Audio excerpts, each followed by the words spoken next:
The Daily Express has a list of 17 times Sadiq Khan has hinted he wants to implement a pay-per-mile scheme in London despite misinformation cries. Sadiq Khan has been accused of treating Londoners like fools over fake news claims. The Mayor of London has claimed that it is misinformation that he plans to bring in pay-per-mile charges for road users. However, the Express has been provided with a list of 17 instances when Mr. Khan has alluded to such a scheme. Tory mayoral candidate Susan Hall has said that Khan is spending millions on a similar future scheme and that she will scrap ULEZ expansion should she win. Susan Hall said, "Sadiq Khan told us he had no plans to expand ULEZ at the last election, then did it a few months later. Now after he spends £150 million on the technology for pay-per-mile, he expects us to believe he won't bring it in? He is treating Londoners like fools.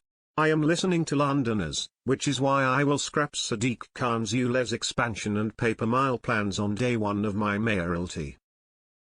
Hall's reference to £150 million being spent on software concerns a Transport for London (TfL) scheme called Project Detroit, focused on simplifying existing charges like the ULEZ and congestion charges into one system.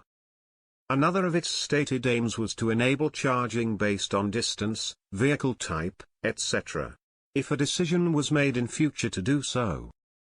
TfL has since insisted that no such scheme, for pay-per-mile charging, is on the table or being developed.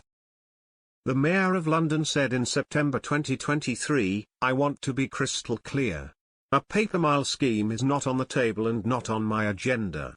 As long as I am mayor, we are not going to have pay-per-mile. I will not move the goalposts on ULEZ emission standards." The idea of charging Londoners at the point of use predates Khan's mayoralty by several years, and was considered by his Tory predecessor, Boris Johnson. The Express has contacted Labour, City Hall and Transport for London for comment. Below, the Express has laid out a list of 17 times Sadiq Khan has mentioned a pay-per-mile scheme in the last few years.